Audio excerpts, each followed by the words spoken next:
My name is Nikolai Volodkin. I'm a senior solutions architect and founder of UltimateQA.com, where I help developers learn how to test and testers learn how to develop. So, what are you waiting for? Let's go and dive right in.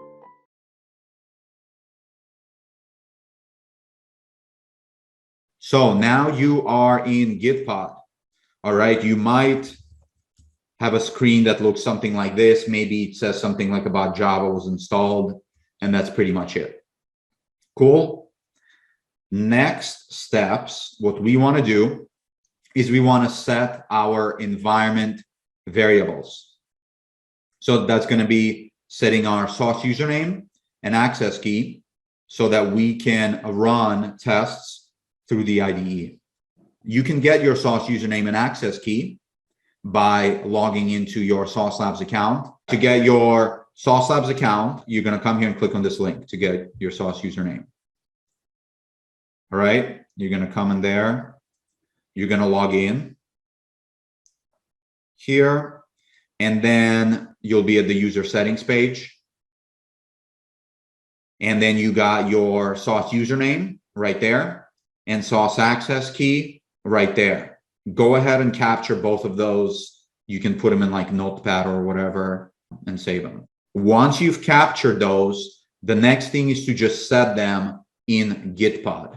So you're going to copy one of these lines, okay? Copy the top one, and we're going to set our Sauce username.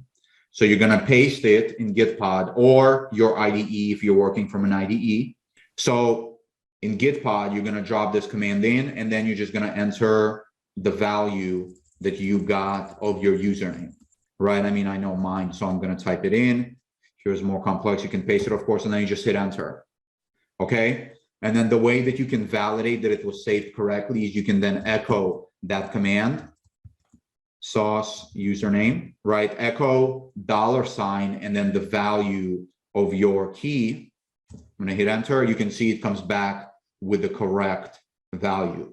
You're gonna do the same exact thing for your sauce access key. I'm gonna copy it, paste it, replace this value right there with your sauce access key, hit enter, echo it, and make sure that it comes back with the correct value. I already did this beforehand. Next, final step is just to run some tests to ensure everything is correct. So you're just gonna run this command right here. Copy this command, run it through your terminal. That command is just gonna run a single iOS test that I already set up, and then it's gonna basically run a test in Sauce Labs. And if the test passes, we know that your environment is working. So you can see what my output looks like. Yours will look very similar. And then once the test starts, I'll show you how that should look in Sauce Labs. There it goes. So it ran. You can see got a single test executed. It passed, build success. Took about 31 seconds. If we come here to our automated test results, in real devices, you can see that I have a test that ran less than 1 minute ago, started by me via Appium. And then here is the configuration. We'll talk about that more later.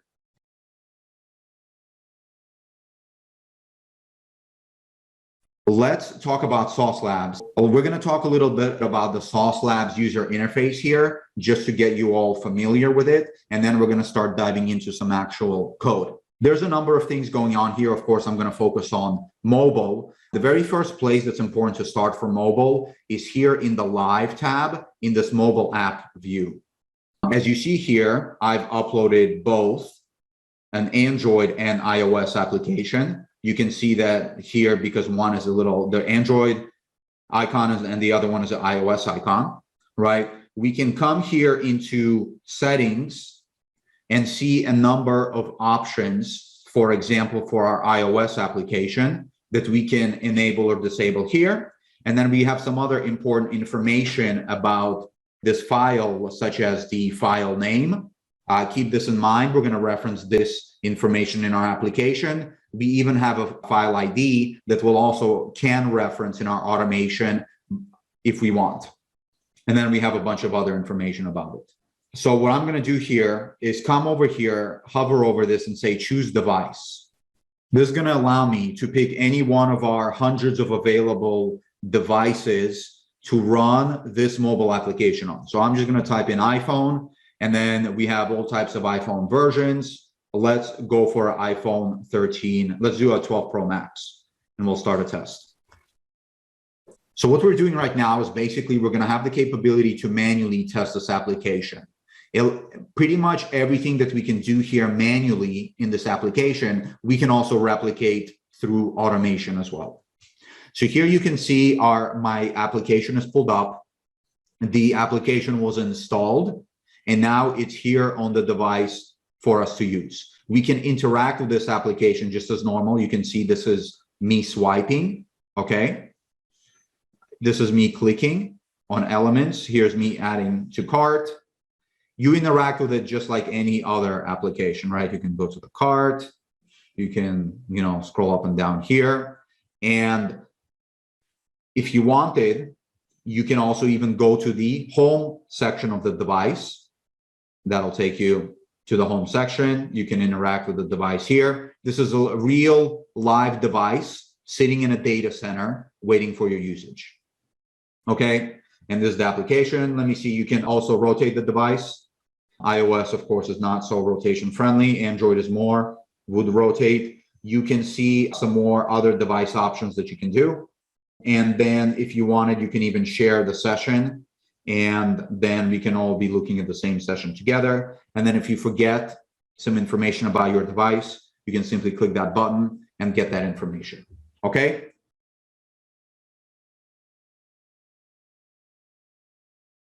Okay, so once you click mobile app, here is where you're going to be uploading your mobile applications. For your automation, you can do it manually, or we also have a REST API that will allow you to upload your applications here. Let's say maybe you have a CI pipeline that uploads the apps. Okay, and actually, let me show you all some demo apps that you all can get. It's not so steps training. I'll 1 second. There we go. So you all can grab this demo app for the future. This is one of the apps we're going to use today. However, if you have your own, you can even try to upload your own, right? You simply come here, click upload app, you choose your file, and then upload the corresponding file that you have on your computer.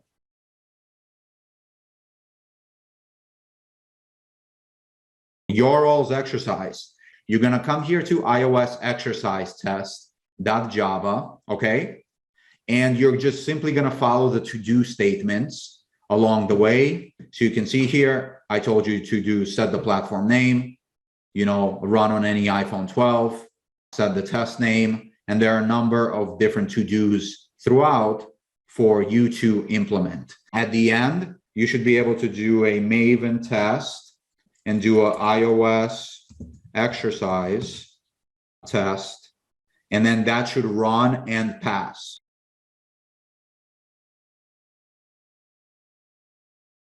So setting the platform name should have been relatively easy. As I said, really two values, iOS or Android. We're working in iOS, so we got iOS.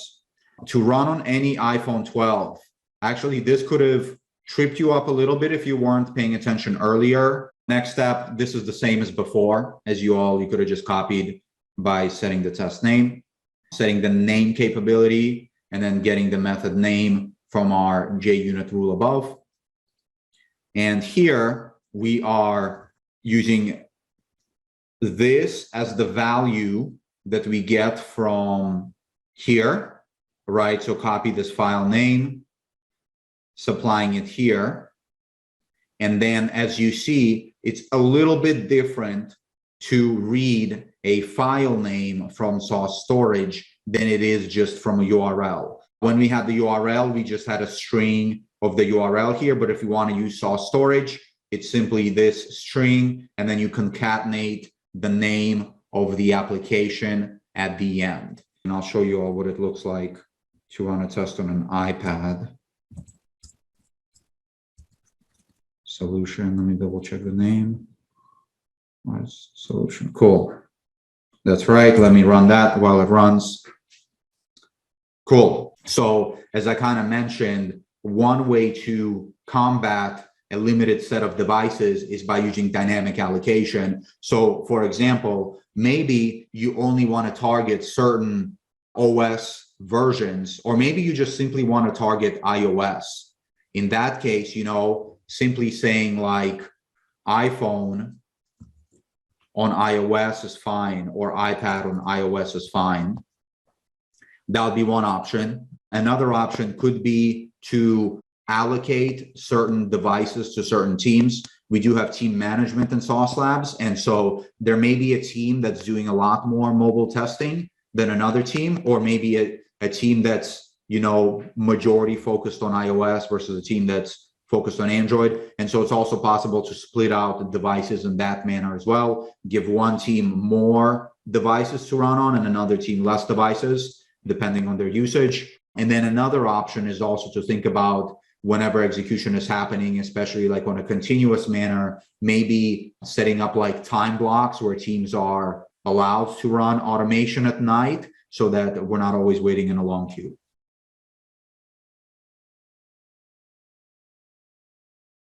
So in this iOS test, there are a number of things that are important. First, we have a rule that's going to get our test name, right? So this is going to get the test method name that we're going to use to set in our Sauce Lab session. Then we have a Sauce test watcher that's going to allow us to set test status inside of Sauce Labs. And then we got our properties that will allow us to access our Appium driver. Okay. In our before annotation, we have a setup method, and our setup method uses mutable capabilities, and then it sets a number of capabilities here. Some of them are Sauce specific, others of them are Appium specific. Okay. So this one is Sauce specific. It's an idle timeout. And I can even put here Sauce. Idle timeout basically says, how long do you want your device to wait for a command to come from the automation before saying, oh, I'm not receiving any commands from the automation. So in order to save time for my colleagues at Paychecks and not eat up any more devices, I'm going to fail and call it an idle timeout. No reset. Actually, that's not even necessary anymore. So we're going to remove that one. But that was an Appium capability. New commands timeout is also a Sauce capability. This new command timeout basically says, how long do you want to wait for between commands before failing? And language is an Appium specific capability. And actually in our README, I've provided a bunch of documentation, and one of them is these Appium capabilities. This is a list of all of the Appium capabilities and everything that you can kind of set beforehand when creating your mutable capabilities. Okay, so that's how you can find a list of those, but it's also there in the bottom of the README. And so I'm setting the language to English. This is important because sometimes your application may or may not open in a different language, such as Spanish or another language. And so you want to be able to control the state in which your application opens. And so I'm setting the language in English. This is an Appium capability. They're all Appium, but like I said, some are Sauce specific, and then some are available to all, whether you're using Sauce or not. Next, we got platform name. That's basically saying, I'm going to be using iOS. And here for us, for mobile testing, we really have two options, which is iOS or Android. Next, we're specifying the device name that we want to use. The device name, you can use regex, as you see we've done here. We said that we are going to use any device that isn't an iPhone 5 or 5S. This is how we do that with the regex, right? I mean, this could be as simple as you just want to target iPhone 12, iPhone 12 Pro, iPhone 12 Pro. I don't think they have a 13. They have an iPhone 13 Pro Max, right? You can do iPhone 13 Doesn't matter whether it's Pro or Pro Max. I'll just take any iPhone 13. You can do, I just want an iPhone. I don't care which version, right? So you can target based on that. Actually, let me just repaste this here. How do you know the device name? You can come here in your mobile app. And actually, if you come here to, it'll be easier. If you come to cross browser, you can click mobile reel. You can see all the devices, right? And of course, we're working on iPhone, so you can, here's all the information, right? So you're simply just supplying this device's name into that string or that one. Or of course, we have iPads too. You can target an iPad or any other Apple devices like that. Here we're setting the test name. This is coming from that rule that we set above, this rule here. And the test name that's going to come through is the method name, which is going to be here. And because we have this method name here, that's how, when we come here to our automated test results, we are able to see this user-friendly name that lets us know what's going on with the session. If you don't set that, it's going to be a dynamic GUID.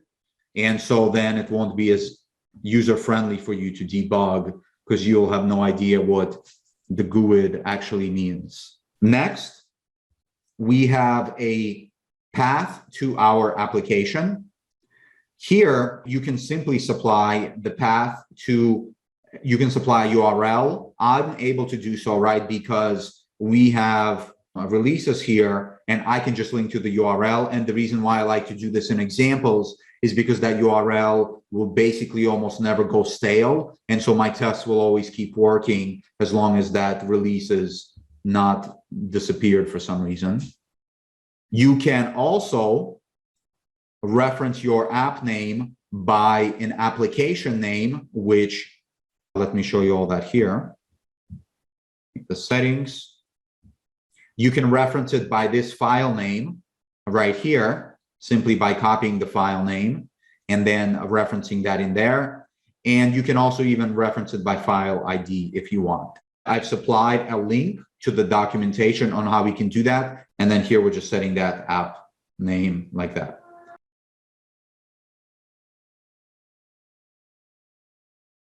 Here, just instantiating a new iOS driver and then setting the driver in our test watcher. And then our test is very simple. Just have a WebDriver waiting for an expected condition. And that expected condition is for an accessibility ID of Sauce Labs backpack to exist. And then we just assert that this field is displayed. Again, if you want to give this test a run, you just would simply rerun this Maven test command and the test should run for you all. By the way, there's our test that executed. And let me show you all what it actually looks like when it runs. Here's what our test looks like when it runs. You can see our test name. You can see the information about where it executed. We have a bunch of logs. Appium log is very useful for a lot of individuals. And then here we have a video. Here's our video. And then there's going to be our app running on, what did we ask for? Not an iPhone 5. And this is what the test looks like. Very simple test, but explains basically all the fundamental blocks needed to run an Appium test.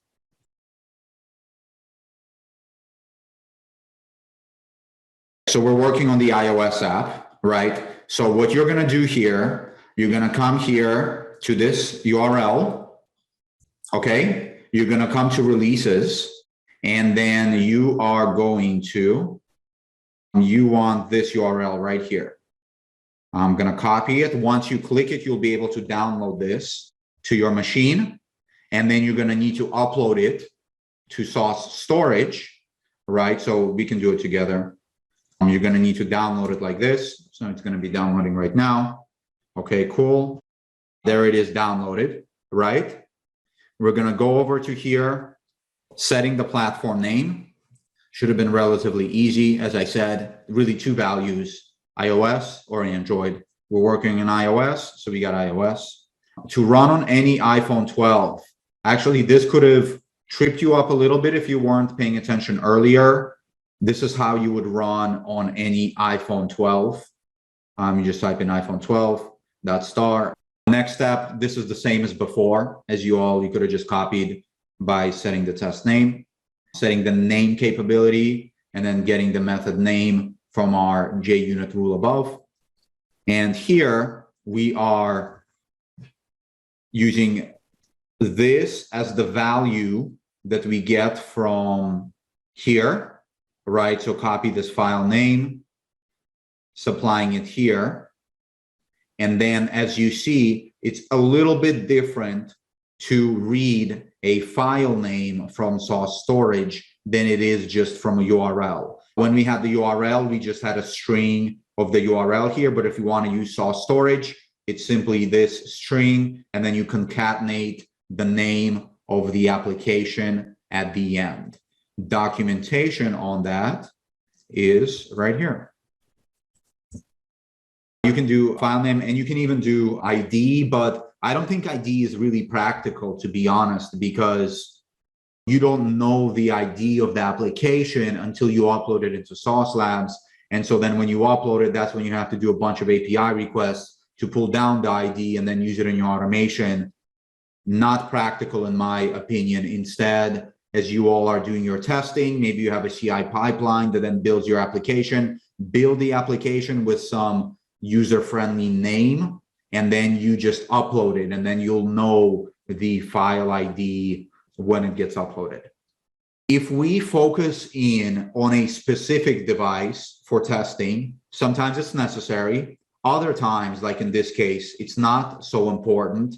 And so that's where you want to do something like dynamic allocation, meaning that you want to look for any device that fits like a minimum set of criteria, right? What you all can actually do is just do this. Let me run on any iPhone. And so it's going to try to find anything that's available in your all's cloud. And in that case, hopefully that's enough devices to be able to run all of the tests that we have here. You can do iPhone, which will open up 6 potential sessions for you all. And then you can also do iPad like this. And then we can run this test here. And I'm going to run the solution because my solution is working. And I'll show you all what it looks like to run a test on an iPad. Solution, let me double check the name. Solution, cool. That's right, let me run that while it runs. Cool, wonderful. That certainly would have been an issue for you all. And assuming all of you all are doing testing at Paychex, it will definitely be an issue for you all as you all are doing testing. And it's a strategy that you all might want to think about, and we can actually talk about that here. So as I kind of mentioned, one way to combat a limited set of devices is by using dynamic allocation. So for example, maybe you only want to target certain OS versions, or maybe you just simply want to target iOS. In that case, simply saying like iPhone on iOS is fine, or iPad on iOS is fine. That would be one option. Another option could be to allocate certain devices to certain teams. We do have team management in Sauce Labs. And so there may be a team that's doing a lot more mobile testing than another team, or maybe a team that's, majority focused on iOS versus a team that's focused on Android. And so it's also possible to split out the devices in that manner as well, give one team more devices to run on and another team less devices, depending on their usage. And then another option is also to think about whenever execution is happening, especially like on a continuous manner, maybe setting up like time blocks where teams are allowed to run automation at night so that we're not always waiting in a long queue.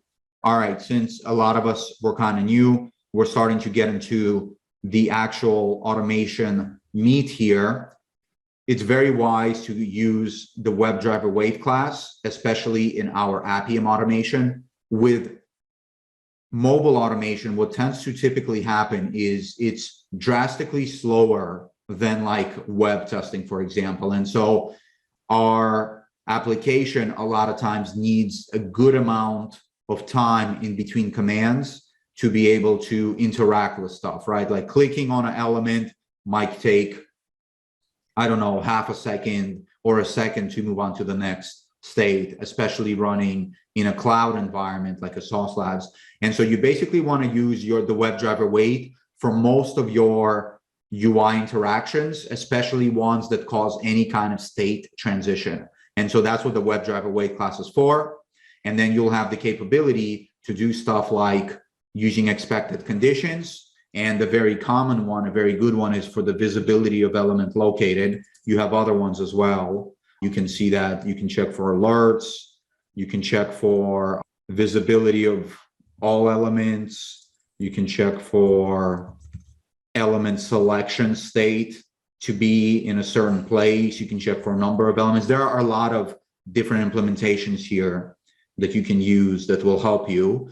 I primarily use wait until visibility of element before interacting with the element in mobile automation. And then we're saying here, we're using an accessibility ID. And the accessibility ID for that item that we wanted to click is called Sauce Labs Backpack. I'll show you all that test in a moment. And then you can see we're clicking the backpack. Next, we're clicking the Add to Cart button using an accessibility ID. Here's that click. We wait, first we wait for it, then we click it.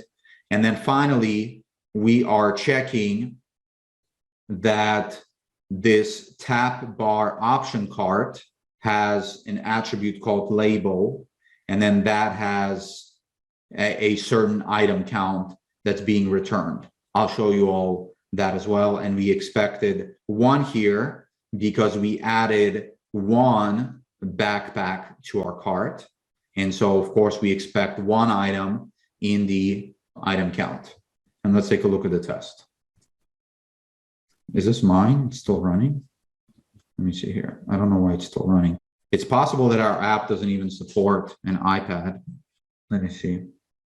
Of course, yeah, your app has to support an iPad. Oh, it does.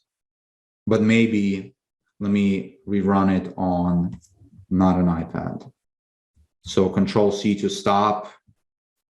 Let me change this to iPhone. And then let me rerun this test. Let's go back here to automated test results. Here we see a new one running. You can see this one is running on an iPhone XS. So let's see what that comes out as.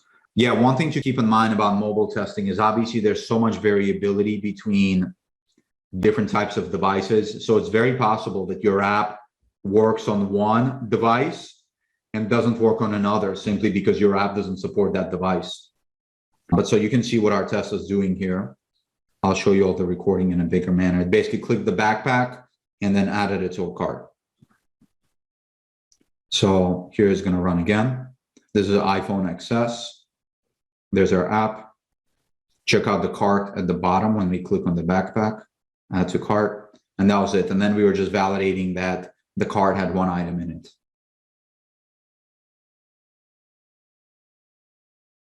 Let's move on to Appium Inspector.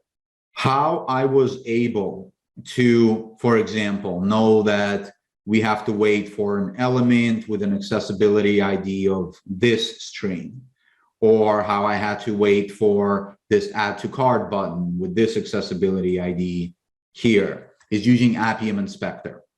You're going to be using Appium Inspector to be interacting with your application and getting those locators. So I do have instructions for how to set up Appium Inspector here. I'll copy this link. So once you've installed it and set it up, your Appium Inspector will look like this. You can come here and click on Sauce Labs, provide your Sauce username and Sauce access key, exactly how we did in our Gitpod repo. You just provide those values here, select your data center. I'm assuming most of you all will be in US. And then we're going to set some desired capabilities in order to be able to start a session. So this is kind of like at the very minimum what's needed here. You can see these are the same exact capabilities that I used in our automated test, except now we have to enter them in here, start that session, right? I said platform name, device name, and the app. And then the app that I specified was to the URL of that Gitpod repo. You can also point to a path of a file that you downloaded as well. Okay, so once you have this set up, you come here and you click start session, and it'll take a moment. The biggest things to keep in mind about Appium Inspector is that, especially through a cloud provider, it can be relatively slow for every interaction. In general, with mobile testing, every interaction is slow because it has to go through so many layers. It has to go through like code, sends a command to like Appium server sends a code to like Sauce Lab sends a code to the app. It's like such a huge round trip for every single web request. So it's very ideal in our mobile automation to make our tests as small and as atomic as possible, and then to run more of those in parallel instead of having like tests with lots and lots of interactions. But so this is our application here on the configuration that we specified. You can see what it looks like. If you're enjoying this tutorial and want to support this channel, be sure to hit the thumbs up button for the video. And if you want to be notified of every time a new tutorial is released, hit the subscribe button.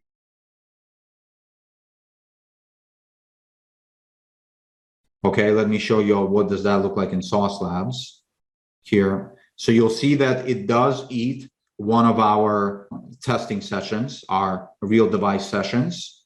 So you can see this is what it's called, Appium Desktop Session, and we can open it up. And this will reflect the exact view that we have in our Appium Inspector. But of course here, the app is running, and Appium Inspector is simply a view representing of what's going on in our application.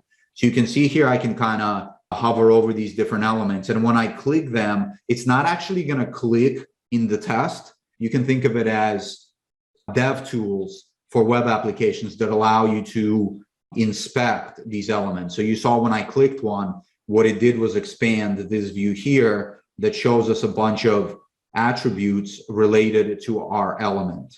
Okay, you can see that it provided a next path and then a bunch of these other attributes. If you actually did want to interact with one of these elements, you use one of these buttons. All right, so I selected the backpack. If I want to tap it, I just click the tap button, and now a tap command is passed from Appium Inspector to our application running in Sauce Labs. And now this is the view here. And then of course, if we go back to Sauce Labs, we'll have the same exact view in our device.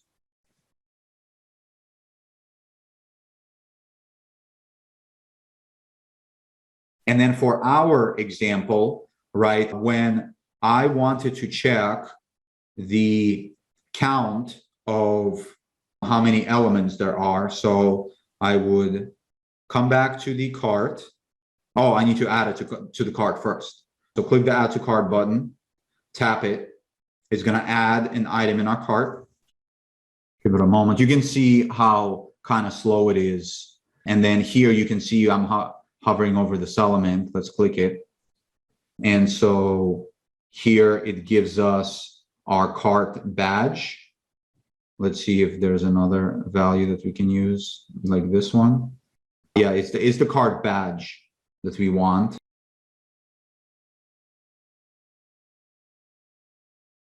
The source code from an iOS app tends to be different than an Android app. Typically, they're developed in separate groups unless they're developed on a platform like React Native or something. And then Appium Inspector to switch contexts. There is a command option here. I haven't done that I've never done that actually, which is great. But there is a way here to actually pass a command to switch contexts. It's here in the actions, and then you would context, and then this is how you switch between, I guess you can do set context. Like I said, I've never done this, but I think this is where you would do it. is you would set between web context and native context. Go back to our app. So again, let's use our Sauce Labs backpack. You can see that our iOS application provides more locators. We can get the timing here of these locators. Let's see if that comes back. There it is. So we can see accessibility. Oh, this iOS class chain is the fastest. So if you did want to locate this backpack, you can use this iOS class chain. We ended up using this accessibility ID. You can see the string here. So that's why I put that string in my test code, right? And that's how I got that. And then if we wanted to add it to a cart, and then here's us adding it to a cart, and then the cart will increase. Oh, it failed. There it is. And then here's our cart area. And then that's how you can try and extract. How did I get it? The one from here somehow. Let me see what I used. So if you wanted to just do searches here, you can do accessibility ID and then provide the string and then search.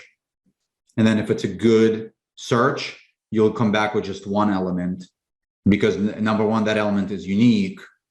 And so you get back just one, and you can see the highlight over here. And then of course you can interact with it if you want from here as well. Like you can tap it and then that should take us to our shopping cart, and it does. So that's another trick, right? You can do other locators, you can do ID, XPath. XPath is not recommended anywhere, neither on Android or iOS, because XPath can be really slow, but you can try a bunch of other locators as well.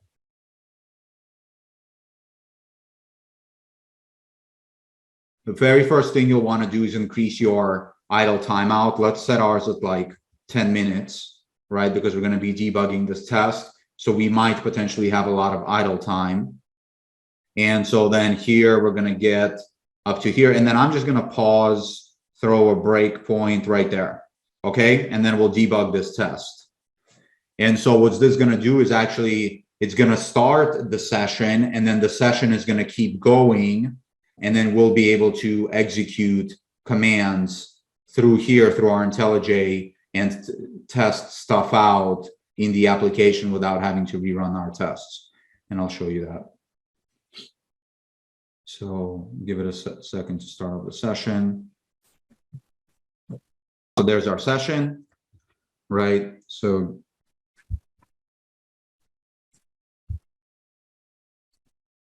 all right.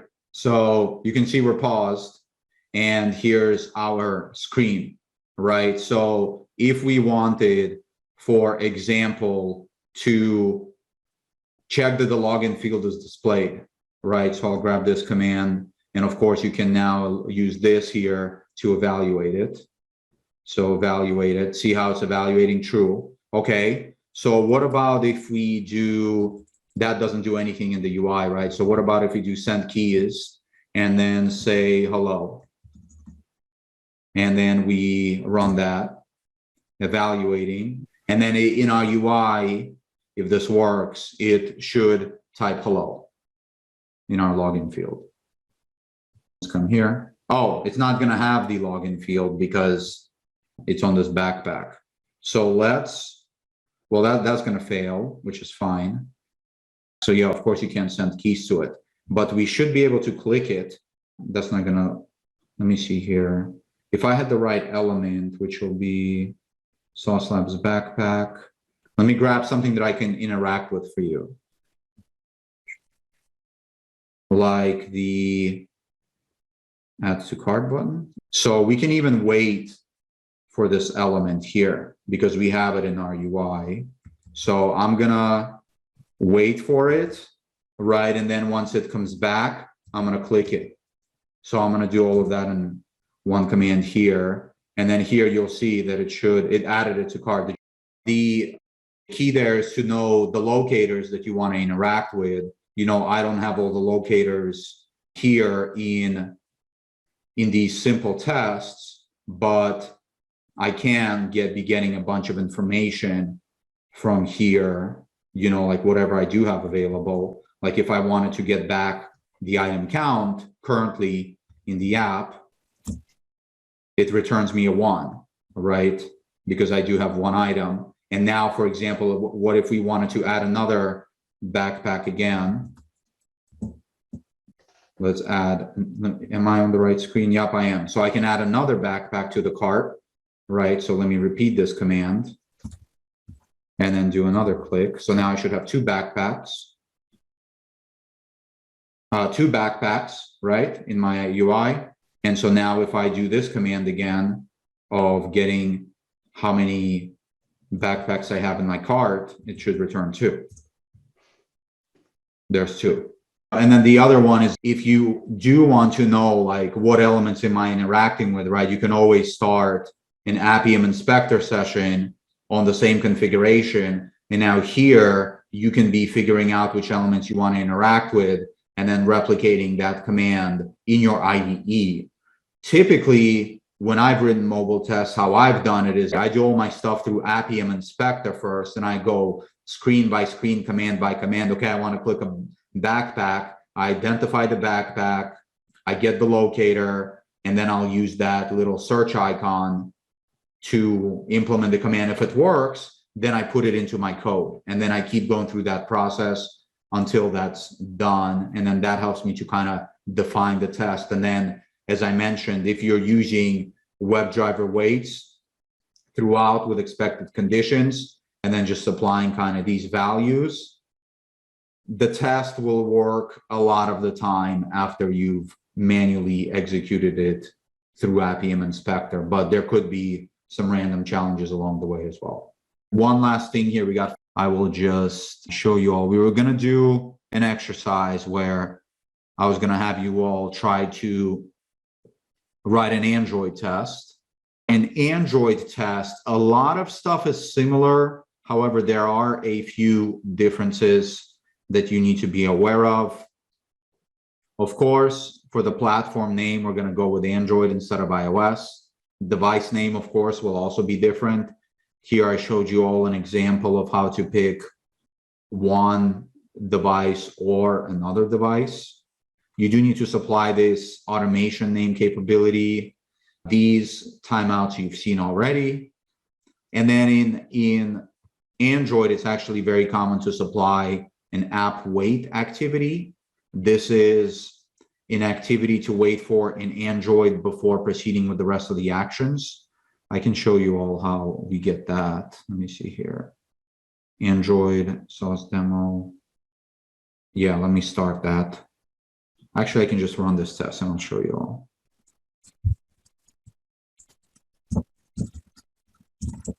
Let that run.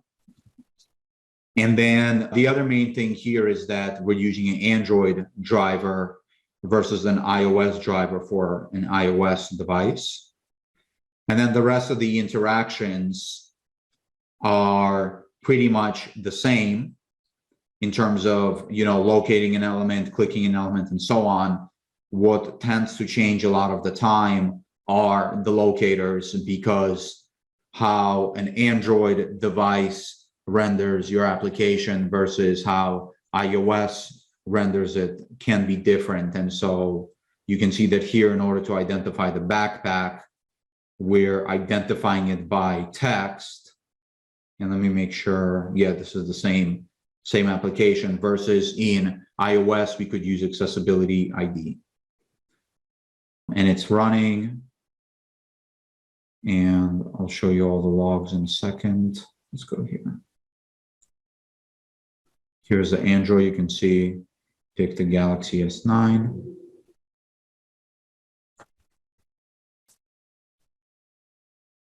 All right, our test passed. By the way, this pass-fail information, it's getting set thanks to our sauce test watcher, which I never covered much, but you all can just copy this implementation from the code. You can see what the sauce test watcher does. Is it basically has these succeed and failed methods that execute a command to tell whether the test passed or failed.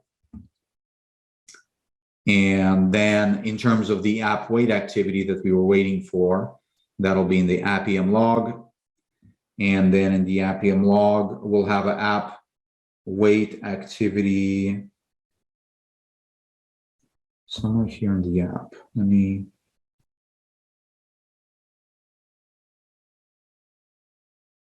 So you can see how you can find an app wait activity in your app. And should also be in a device log. See in this device log, you can see the app wait activity in there as well. Thanks so much for tuning in into today's tutorial. I've been Nikolai Volodkin, and now I got a question for you.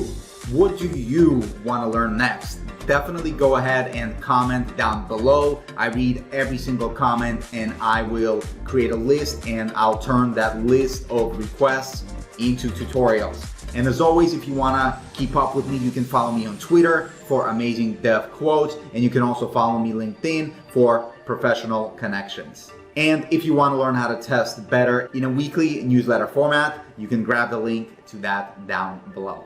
Thanks so much and have an amazing day.